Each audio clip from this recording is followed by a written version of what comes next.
தொடர்கதை ரூத்து பகுதி 1. மனித வாழ்க்கையில் எப்போவுமே கஷ்டங்கள் இருந்துக்கிட்டே தான் இருக்கும். ஆனால் நம்முடைய கடவுளாகிய ஆண்டவர் அந்த கஷ்டங்களை எல்லாம் நமக்கு வெற்றியாக மாற்றி தருவார்.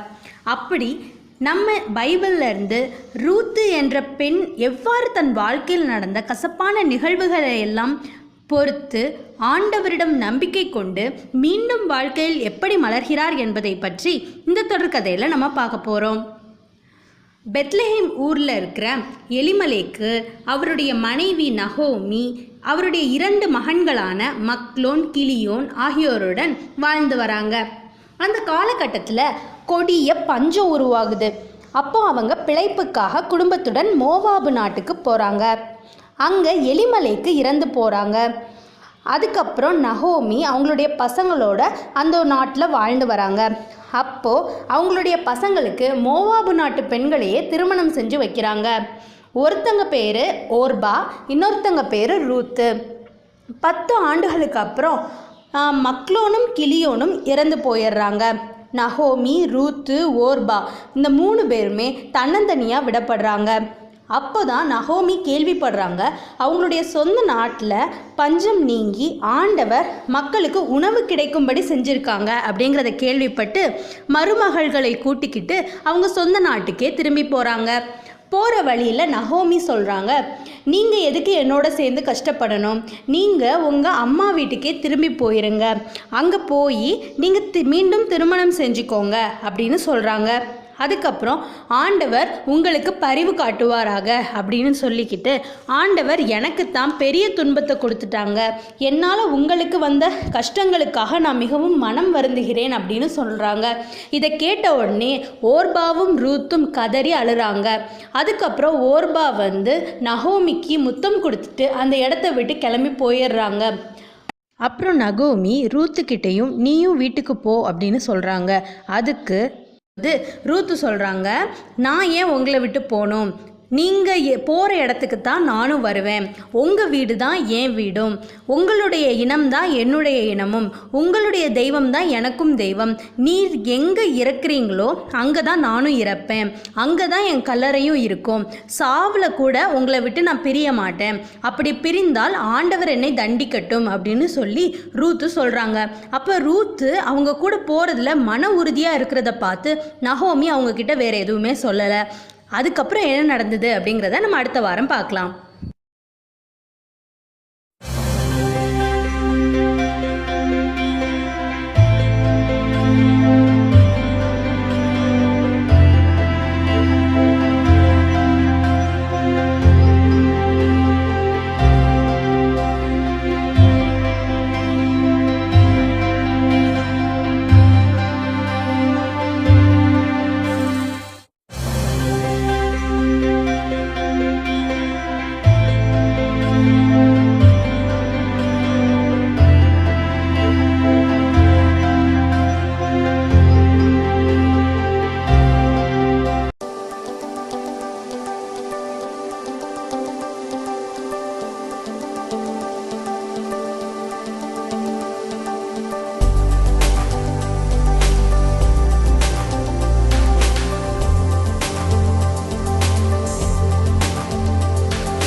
மனித மாண்பு மண்ணில் மலரவும், மனிதன் தன் பாவத்தை விட்டு மீட்படையவும் தன்னையே உலகிற்கு அளித்த நம் நாதன் இயேசு கிறிஸ்து, அவர்தம் வாழ்வினை நாம் திருவிவிலியத்தில் நன்றாக கற்றுள்ளோம். அதை தெரிந்து கொள்வதன் மூலமாக, அதை புரிந்து கொண்டதால் நாம் கிறிஸ்தவத்தை பின்பற்றுவதில் பெரும் மகிழ்ச்சி அடைகின்றோம். ஆம், கிறிஸ்து விட்டு சென்ற அவருடைய பாதைகளை, அவருடைய செயல்பாடுகளை, அவர் நமக்கு தந்த பணிகளை, நமக்கான தலைமையை நடைமுறைப்படுத்தி வருபவர்கள்தான் திருத்தந்தையர்கள். அன்புக்குரிய மாணவ செல்வங்களே, இயேசுவின் மறு உருவம்தான் திருத்தந்தையர்கள். அவர்களை பற்றி கூற வேண்டுமென்றால், அவர்களில் முதலாவதாக இயேசுவின் சீடர் புனித பேதுரு, புனித லீனஸ், புனித கிளேட்டஸ், புனித முதலாம் கிளமெண்ட், புனித எவஸ்துஸ், புனித முதலாம் அலெக்சாண்டர், புனித முதலாம் சிஸ்டுஸ், புனித தேலஸ்போரஸ் என இன்றைய காலகட்டம் வரைக்கும் இருக்கக்கூடிய திருத்தந்தையர்களை நாம் அறிகின்றோம். தொடக்க காலத்தில் கிறிஸ்தவர்கள் வாழ்ந்த வாழ்க்கை என்னவென்றால் வேத கலாபனை. நாம் சுதந்திரமாக நம்முடைய மறையை பின்பற்றி வருகின்றோம். ஆனால் தொடக்க கால திருச்சபையில் அன்றைய காலகட்டத்தில் தன்னுடைய உயிர், உடல், தங்களுடைய வாழ்வை இயேசுவுக்கு அர்ப்பணமாக்கியவர்கள். திருத்தந்தையர்கள் என்றாலே நாம் நம்முடைய எண்ணங்களில் தோன்றுவது என்னவென்றால், ரோமி பேராலயத்தில் இருக்கக்கூடிய திருத்தந்தையை நமக்கு தெரியும். ஆனால் தொடக்க கால திருச்சபையில் பல துன்பங்களை பார்த்து வேத கலாபனையில் தங்கள் உயிரையும் மாய்த்து, தப்பறை காலத்தில் அவற்றை மறுத்து பல துன்பங்களை பட்டவர்கள்தான் திருத்தந்தையர்கள். குறிப்பாக சொல்ல போனால், இயேசுவை தொடர்ந்து நமக்கான தலைமையே திருத்தந்தையர்கள். இன்றைய இந்தியாவின் பெண்ணடிமைத்தனம், இதில் தான் நம்ம பாடப்பகுதியை போன சில வாரங்களாக பார்த்துட்ருக்கோம். என்னெல்லாம் பார்த்துருக்கோம்? சமுதாயத்தில் பெண்ணடிமைத்தனம் எவ்வாறு இருக்குது, பழைய ஏற்பாட்டிலையும் பெண்ணடிமைத்தனம் எவ்வாறு இருந்துச்சு, இயேசு பெண்களிடம் நடத்தின உரையாடல்களை தான் நம்ம போன சில வாரங்களாக பார்த்துட்டு வரோம். இன்னைக்கு நம்ம இந்தியாவின் பெண் விடுதலை தினத்தில் பார்க்க போகிறது என்னென்னா, ஆணுக்கு பெண் சரிநிகர் என்பதை இயேசு எங்கெங்கெல்லாம் நிலைநாட்டி பேசியிருக்காங்க அப்படிங்கிறத தான் இன்றைக்கி நம்ம பாடப்பகுதியில் பார்க்க போகிறோம். முதலாவதாக, விபச்சாரத்தில் பிடிபட்ட பெண். ஒரு நாள் இயேசு ஒரு இடத்துல இருக்கும்போது மறைநூல் அறிஞர்களெல்லாம் ஒரு விபச்சாரத்தில் பிடிபட்ட பெண்ணை கொண்டு இயேசு முன்னிலையில் நிறுத்தி, இயேசுவே, இவள் தவறு செய்திருக்கிறாள், விபச்சாரத்தில் ஈடுபட்டிருக்கிறாள், இவளை கல்லெறிந்து கொள்ள வேண்டும் அப்படின்னு இயேசு கிட்ட சொல்கிறாங்க. இதை கேட்ட இயேசு, எவன் ஒருவன் பாவம் செய்யாமல் இருக்கிறானோ அவன் முதலில் கல்லெறியட்டும் அப்படின்னு இயேசு சொல்கிறாங்க. இதை கேட்ட உடனே அங்கே இருந்த கூட்டம் உள்ள எல்லா மக்களும் கலைந்து போயிட்டாங்க. கடைசியில் இயேசுவும் அந்த பெண்ணும் மட்டும்தான் இருக்காங்க. இதிலிருந்து என்ன தெரிய வருது? தவறு செய்தவர் ஆணாக இருந்தாலும் சரி, பெண்ணாக இருந்தாலும் சரி, தீர்ப்பு வழங்க விரும்புபவர் குற்றமில்லாமல் இருக்கணும் அப்படிங்கிற இயேசுவோட ஒரு சமநிலையான மனசை நம்ம இதில் பார்க்க முடியுது. பிறகு இயேசு அந்த பெண்ணிடம், இனிமே தவறு செய்யாமல் இரு அப்படின்னு சொல்லி அறிவுரை கூறுறாங்க. இரண்டாவதாக நம்ம பார்க்குறது மனவிலக்கு பற்றி இயேசுவோட பதில் என்ன அப்படிங்கிறது.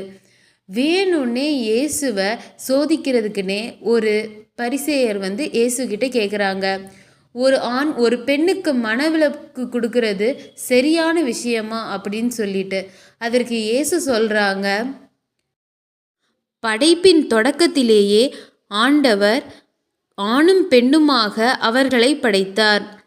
மேலும் இதனால் கணவன் தன் தாய் தந்தை விட்டு தன் மனைவியுடன் ஒன்றித்திருப்பான், இருவரும் ஒரே உடலாய் இருப்பர்.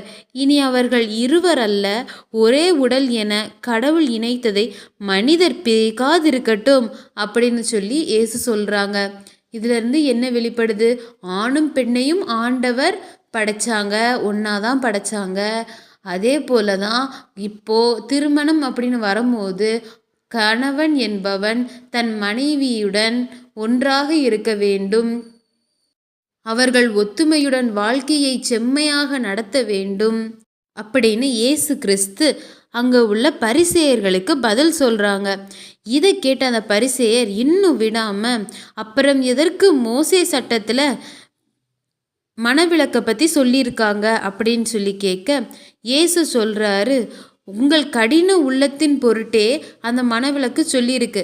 ஆனால் எவன் ஒருத்தன் தேவையில்லாமல் தன் மனைவியை விட்டு இன்னொரு திருமணம் செய்து கொள்ள விரும்புகிறானோ அவனும் விபச்சாரமே செய்கிறான் என்பதை உறுதியாக சொல்கிறேன்னு இயேசு சொல்லியிருக்காங்க. இதன் மூலம் ஆணாக இருந்தாலும் தவறு செய்யும்போது அவனுக்கும் அதே பாவம் இட்டு செல்லும் அப்படிங்கிறத இயேசு சொல்கிறாங்க. மூன்றாவதாக நம்ம பார்க்க போகிறது, பெண்களை காம இச்சையுடன் நோக்க வேண்டாம். பெண்களை யாராவது தேவையில்லாமல், அதாவது தவறான பார்வையில் நோக்கிற ஒரு பார்வை கூட மிகவும் மோசமானது, அது விபச்சாரத்திற்கு உள்ளாக்குவது போன்றது அப்படிங்கிற வார்த்தைகளையும் இயேசு குறிப்பிட்டு சொல்லியிருக்காங்க. எனவே எல்லாரும் சமம், எல்லாருக்கும் உரிமை தருவது முக்கியம் அப்படிங்கிறதும், ஆணுக்கு பெண் சரிநிகர் என்பதையும் இயேசு 3 இடங்களில் நிலைநாட்டி பேசியிருப்பதை நம்ம பார்த்தோம். அடுத்த வாரங்களில் பெண்களுக்கு முக்கியத்துவம் கொடுத்த வசனங்களையும் உவமைகளில் பெண்கள் எவ்வாறு திகழ்கிறாங்க என்கிறதையும் அடுத்த வாரங்களில் நம்ம பார்ப்போம். பாய். அன்பார்ந்த குழந்தைகளே, நம்ம இன்னைக்கு மரியாவின் உதவும் மனநிலையில் பார்க்க போகிற அன்னையின் பெயர் அதிசய பனிமாதா அன்னை. அதிசய பனிமாதா அன்னை தேவாலயம் எங்கே இருக்குது தெரியுமா? திருநெல்வேலி மாவட்டம் கள்ளிக்குளம் கிராமத்தில் இருக்குது. 1700களில் கள்ளிக்குளம் கிராமத்தில் விசுவாச ஒளி பரவ காரணமாக இருந்தவர் சவரிமுத்து நாடாரும் அவருடைய மகன் சூசை நாடாரும் கள்ளிக்குளம் கிராமத்தில் குட்டியாக ஒரு கோயில் கட்டினாங்க. அதுக்கப்புறம் கள்ளிக்குளம் கிராமத்தில் கிறிஸ்தவர்களின் எண்ணிக்கை அதிகமானனால அங்கே இருக்கிற மக்கள் எல்லாரும் சேர்ந்து மாதாவுக்காக ஒரு அழகான தேவாலயம் கட்ட ஆசைப்பட்டாங்க. அப்போது அந்த மக்களுக்கு எந்த இடத்துல கோயில் கட்டுறது அப்படின்னும் எவ்வளோ பெரிய அளவில் கட்டணும் அப்படிங்கிறதுலையும் பெரிய சந்தேகம் இருந்தது. அதனால் அவங்க ரொம்ப குழம்பி போயிருந்தாங்க. அப்போ அவங்க மாதா கிட்ட வேண்டுதல் செஞ்சாங்க. அது ஒரு கோடைக்காலமாக இருந்தது. அந்த நாள்லையும் கூட ஒரு குறிப்பிட்ட இடம் மட்டும் பனியால் மூடியிருந்தது. மக்களால் அவங்களுடைய கண்களை நம்பவே முடியலை. இது பனிமாதாவுடைய அதிசயம்தாங்க. கோடை காலத்தில் எப்படி பனி பொழியும், அதுவும் ஆலயம் எந்த அளவில் கட்ட வேணும் அப்படிங்கிற அளவுக்கு மட்டும் பனி பொழிஞ்சிருக்கு. மாதா அவங்களுக்கு ஆலயத்தினுடைய இடமும் அளவும் பற்றி அவங்களுக்கு இருந்த குழப்பத்தை போக்கிட்டாங்க. அப்போது அங்கே பங்கு தந்தையாக இருந்த அருட்திரு விக்டர் டெல்பெக் அவர்கள் அந்த ஆலயத்தின் சிற்பியாகவும் இருந்தாங்க. 190 அடி அளவுக்கு இந்த ஆலயத்தின் உயரம் இருக்குது. ஆலயத்துக்கு பக்கத்தில் காட்சி மலை அப்படின்னு சொல்லி ஒரு மலை இருக்குது. அந்த மலையை மாதா மலை அப்படின்னு கூப்பிட்டு வராங்க. அந்த மலையில் ஒரு சாயங்கால நேரம் 6 குழந்தைகளுக்கு மாதா காட்சி கொடுத்துருக்காங்க. மாதா பாதம் பட்ட அந்த இடத்திற்கு ஒரு அழகிய கெபியை மக்கள் கட்டுறாங்க. பற்பல காலங்களில் பின்னாடி வந்த பங்கு தந்தையர்களுடைய முயற்சியால் மாதா கெபி அழகுபடுத்தப்பட்டது. முறையான படிகள் வெட்டப்பட்டது. இன்னைக்கு மலையேறும் படிக்கட்டை தழுவிய வண்ணம் அழகான தேவ ரகசிய ஸ்தலங்களும் சிலுவை பாதை ஸ்தலங்களையும் நம்மால் பார்க்க முடியுது. இன்றைக்கும் மக்கள் கூட்டம் மலை மாதாவை தரிசித்து பல வரங்களை பெற்று வராங்க. ஒவ்வொரு மாதமும் முதல் சனிக்கிழமை மாதாவின் பக்தர்கள் கூட்டம் பனிமலையில் அலைமோதுகிறது. கள்ளிக்குளம் அதிசய பனிமாதா ஆலயமும் அன்னையின் காட்சி மலையும் வாழ்க்கையில் ஒரு முறையாவது தரிசிக்க வேண்டிய அதிசய திருத்தலமாகும். இந்த திருத்தல திருவிழா ஆண்டுதோறும் ஆகஸ்ட் மாதம் 5ஆம் நாள் சிறப்புடன் கொண்டாடப்பட்டு வருகிறது. நம்ம வாழ்க்கையில் மலை போல் வருகின்ற துன்பங்களை எல்லாம் அன்னையின் அருளால் பனி போல் மறையும் அப்படிங்கிறத பனிமாதாவை அணுகுவோர் அனைவரும் உணர்வாங்க.